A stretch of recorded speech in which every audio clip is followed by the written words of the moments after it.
Million dollar app idea के लिए million dollar app create भी करना पड़ता है। आप सोचोगे कि आप 10-20 हज़ार का टेम्पलेट उठा लो और उसको कस्टमाइज़ करके आप प्ले स्टोर पे डाल दोगे और लाखों करोड़ों रुपए कमा लोगे, तो ये आपकी बहुत बड़ी गलती है। कोई भी ऐप बनने के लिए उसमें एक लंबा प्रोसेस होता है, ठीक है ना? इसीलिए आजकल एप्लीकेशन जो है काफ़ी महंगे आते हैं। इसके टोटल 6 स्टेप होते हैं और आज हम इन्हीं 6 स्टेप के बारे में समझेंगे और मैं आपको बताऊँगा कि क्या-क्या प्रोसेस होता है किसी भी एप्लीकेशन डेवलपमेंट में, ठीक है? ताकि आप जो है किसी एप्लीकेशन का कॉस्ट कैलकुलेट कर पाओ। ऑलरेडी मैं ऐप डेवलपमेंट के कॉस्ट के बारे में इस वीडियो में बात कर चुका हूँ, ठीक है? बहुत ही डिटेल में बताया है, इस वीडियो में ज़रूर चेकआउट करना। बट आज मैं समझेंगे कि एप्लीकेशन के डेवलपमेंट के कॉस्ट के पीछे का रीज़न क्या है? अगर आप किसी भी कंपनी के पास जा रहे हो, उनसे एप्लीकेशन बनवा रहे हो, हमसे या किसी से भी, उनसे जस्ट पूछो कि वो क्या किस तरीके से वो एप्लीकेशन बनाते हैं, क्या स्टेप फॉलो करते हैं। तो सबसे पहला जो स्टेप है वो है आइडिएशन एंड रिक्वायरमेंट गैदरिंग। इसमें बेसिकली एप्लीकेशन का ऑब्जेक्टिव डिसाइड किया जाता है कि क्यों आप एप्लीकेशन बना रहे हो, ठीक है? लाइक आप कोई कौन सी प्रॉब्लम सॉल्व करने के लिए वो एप्लीकेशन बना रहे हो, ऐसा क्या मोटो है, ठीक है ना? तो वो बहुत ही क्लियर होना बहुत ज़रूरी होता है। जो भी डेवलपमेंट कंपनी के साथ आप काम कर रहे हो उसको ये बात ज़रूर बताओ, ठीक है ना? अगर वो प्रोफेशनल हो गए अपने काम में और एक एक्सपीरियंस कंपनी होगी तो ऑलरेडी वो पूछ लेगी आपसे कि क्यों आप ये एप्लीकेशन बना रहे हो, क्या रीज़न है, ठीक है ना? ये सब कम ताकि एक्चुअल में वो चीज़ निकल के आए, एप्लीकेशन में दिखे ऐप, ठीक है? या कोई भी वेबसाइट, अगर वो वेबसाइट भी बना रहे हो आप तो उसमें वो दिखना चाहिए कि वो प्रॉब्लम सॉल्व होना चाहिए। कई वो लोग क्या करते हैं कि फीचर पे फीचर डलवा रहे होते हैं जो उनके प्रॉब्लम स्टेटमेंट से दूर-दूर तक कोई रिलेट नहीं करता है, जो कि सिर्फ़ आपके एप्लीकेशन का बजट बढ़ाता है और कोई प्रॉब्लम सॉल्व नहीं करता। उसके बाद इसमें हम जो है रिक्वायरमेंट समझते हैं, कैसा फ्लो होगा, ठीक है ना? ये सारी चीज़ें जो हैं इस स्टेप में की जाती है। इसमें बेसिकली मीटिंग ही होती हैं और डॉक्यूमेंटेशन का प्रोसेस होता है। मेक श्योर करो आप ये सारी चीज़ें जब भी आप कहीं डेवलपमेंट कंपनी के पास जाओ तो ये सारी चीज़ें जो है डॉक्यूमेंट में लिख के चलो, लिख के रखो, ठीक है ना? रिक्वायरमेंट डॉक्यूमेंट बना लो। तो इसमें आपका ऐप का ऑब्जेक्टिव, क्या प्रॉब्लम सॉल्व कर रहे हो, ठीक है ना? और क्या उसका रिक्वायरमेंट है, क्या फीचर्स होंगे, क्या फ्लो होगा, ये सब चीज़ें लिखा होना चाहिए। अब बात करते हैं स्टेप 2 की। स्टेप 2 होता है UI UX designing and prototyping. इसमें बेसिकली हम वायर फ्रेमिंग करते हैं। वायर फ्रेमिंग जस्ट सिंपल सा रॉ डिज़ाइन होता है। आप ये एग्जांपल स्क्रीनशॉट में यहाँ पे शो कर रहा हूँ। इसको कहते हैं हम वायर फ्रेमिंग, ठीक है ना? इसमें बेसिकली एक रफ डिज़ाइन बनाया जाता है, उसके बाद उसमें फ्लो डिसाइड हो जाता है कि कौन-सा बटन कहाँ पे होगा, क्या चीज़ किसके क्लिक पे क्या स्क्रीन आएगी।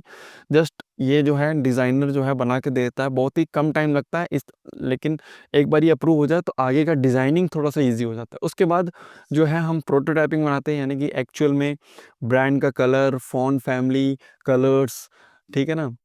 आइकन्स क्या यूज़ करेंगे, ये सारी चीज़ें जो हैं इसमें हम डालते हैं और एक रियल एप्लीकेशन का डिज़ाइन निकल के आता है। ठीक है?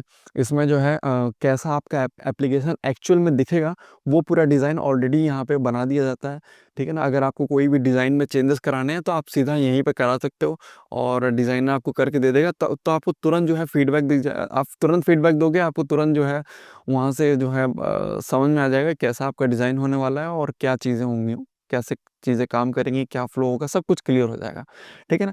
एक बार ये स्टेप 2 कंप्लीट हो गया बढ़िया से, तो उसके बाद स्टेप 3 बहुत ईज़ी हो जाता है, जो कि है front end and back and development. क्योंकि जो ऐप डेवलपर होता है उसको समझ में आता है उसको क्या डिज़ाइन बनाना है। बैक एंड डेवलपर को पता होता है कि उसको क्या डेटा भेजना है, क्या करना है, क्या फ्लो होगा, किस हिसाब से डेटाबेस डिज़ाइन करना है।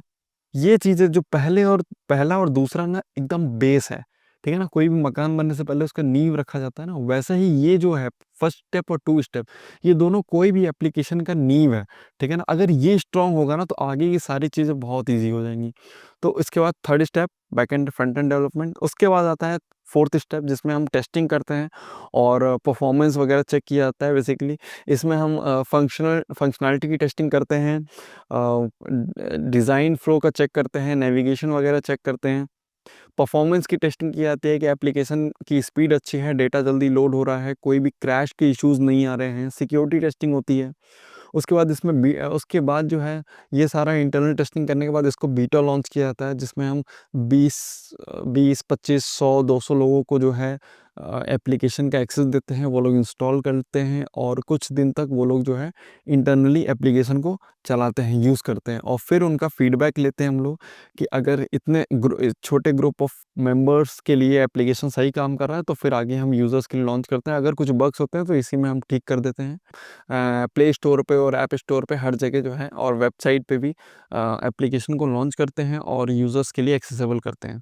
अब यहाँ तक तो एप्लीकेशन का डेवलपमेंट का काम हमारा ख़त्म हो जाता है। उसके बाद जो आता है वो जो स्टेप है ना, वो एप्लीकेशन डेवलपमेंट के बाद आता है, मतलब एप्लीकेशन लॉन्च होने के बाद ही आता है और ये जो होता है लॉन्ग टर्म होता है। ये जब तक एप्लीकेशन चलेगा तब तक ये स्टेप फॉलो करते हैं। कोई भी अगर बग वगैरह है तो उसको फिक्स किया जाता है, कोई भी परफॉर्मेंस की इशू आती है तो उसको ठीक किया जाता है। अगर सर्वर अगर लोड ज़्यादा ले रहा है और सर्वर में यूज़र ज़्यादा आ गए हैं, सर्वर स्लो हो रहा है तो उसको ठीक किया जाता है, सर्वर को अपग्रेड किया जाता है, ठीक है ना।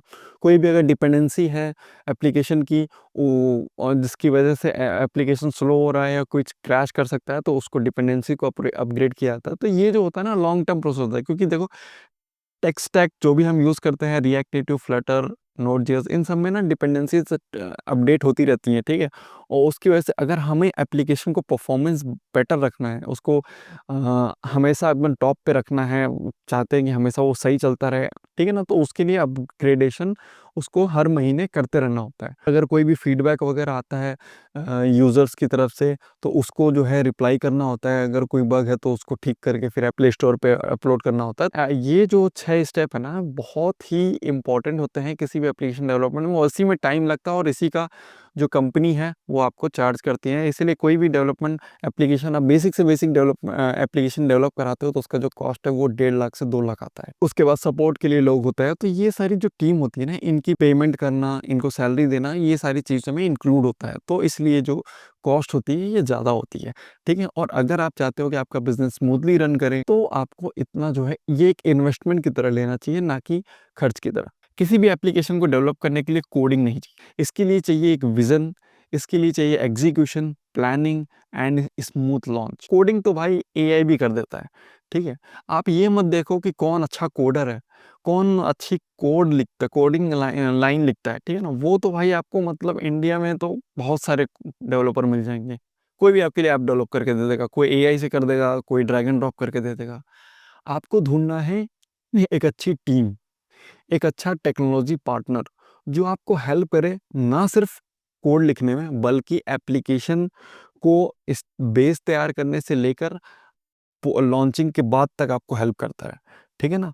आपको गाइड करे, आपको हेल्प करे मार्केट में कैसे घुसना चाहिए, क्या प्लानिंग होनी चाहिए। आपको एक तरह से कंसल्टेंट की ज़रूरत है। तो भाई कोडिंग के पीछे मत भागो, कोड सोर्स कोड वगैरह तो कहीं पर भी फ्री में मिल जाते हैं, गिटहब पे मिल जाएगा, बहुत सारे मार्केट प्लेसेस हैं, कोड हर जगह मिल जाएगा। बट आपको अगर आपको सच में बिजनेस रन करना है, ठीक है ना, तो आपको एक पार्टनर चाहिए, टेक्नोलॉजी पार्टनर। तो ये बात मेरा हमेशा ध्यान रखना और फिर इस हिसाब से आपको सोचना है।